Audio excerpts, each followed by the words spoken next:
നമുക്ക് കിടിലൻ ടേസ്റ്റിൽ ഈത്തപ്പഴം അച്ചാർ തയ്യാറാക്കിയാലോ? അതിനാണ് നമ്മൾ ആദ്യം ചെയ്യേണ്ടത് കുറച്ച് ഈത്തപ്പഴം. ഞാൻ 300 ഗ്രാം ഈത്തപ്പഴമാണ് എടുത്തിരിക്കുന്നത്.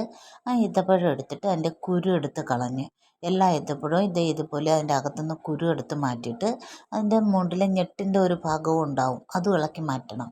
മാറ്റിയിട്ട് അതിനെ ചെറിയ കഷ്ണങ്ങൾ 1-2 പീസാക്കിയാൽ മതി. മുറിച്ച് വെച്ചിട്ട് ഇത്ര വലിപ്പത്തിൽ കുറച്ച് പുളിയും കൂടെ വെള്ളം എടുത്ത് വയ്ക്കുക.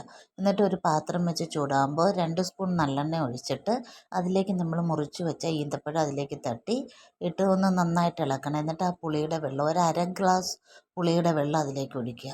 അതും കൂടെ ഒഴിച്ചിട്ട് വേവാനായിട്ട് ഒന്ന് ഇളക്കി വയ്ക്കുക.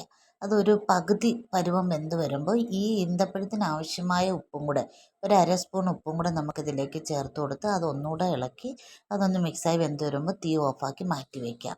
പിന്നെ നമ്മൾ ചെയ്യേണ്ടത് ഇതിൻ്റെ മസാലയ്ക്കായി 1 സ്പൂൺ കടുകും 1 സ്പൂൺ ഉലുവയും കൂടെ വറുത്ത് തണുക്കുമ്പോൾ മിക്സിയുടെ ജാറിലിട്ട് പൊടിച്ച് അതും കൂടെ അങ്ങോട്ട് മാറ്റി വയ്ക്കുക.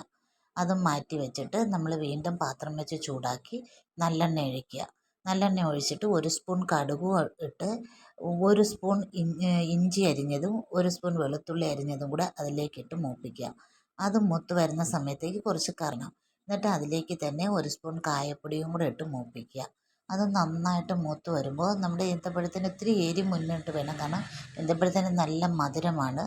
അതുകൊണ്ട് കുറച്ച് എരിവ് ഇതിനുണ്ടാവണം. ആ എരിവിലേക്ക് ആവശ്യമായ മുളക് പൊടി, എരിവ് പലർക്കും പല അളവിലാണ്, ആവശ്യമായ അളവിലുള്ള മുളക് പൊടി അതിലേക്കിട്ട് അതും കൂടെ ഒന്ന് പച്ചമണം മാറ്റിയെടുക്കുക. പച്ചമണം മാറി വരുമ്പോഴേക്ക് നമ്മൾ പൊടിച്ചു വെച്ച കടുകിൻ്റെ ഉലുവായുടെ കൂട്ടോ അതിലേക്ക് ഇട്ട് കൊടുത്ത് അതും കൂടെ ഒന്ന് മിക്സാക്കിയിട്ട് അല്പം മഞ്ഞൾപ്പൊടി ഇട്ട് കൊടുത്ത് അതും ഒന്ന് മിക്സാക്കുക. എന്നിട്ട് നമ്മൾ വേവിച്ച് വെച്ച ഈത്തപ്പഴം ഇതിലേക്ക് കൊടുത്ത് അത് നന്നായിട്ട് ഈ മസാലയുമായിട്ട് മിക്സ് ചെയ്ത് നന്നായിട്ട് ഇളക്കി കൊടുക്കണം.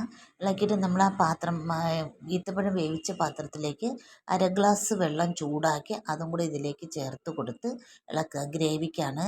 നന്നായിട്ടിത് ടൈറ്റാവും, കാരണം ഈത്തപ്പഴം കുറുകി വരും. എന്നിട്ട് അത് ഇളക്കി നന്നായിട്ട് യോജിപ്പിച്ചിട്ട് പോരാത്ത ഉപ്പും കൂടെ ചേർത്ത് കൊടുത്ത് ടേസ്റ്റ് ബാലൻസ് ചെയ്യാനായി ഒരല്പം ശർക്കരയും കൂടെ അതിലേക്ക് ചുരണ്ടിയത് ഇട്ട് കൊടുക്കുക.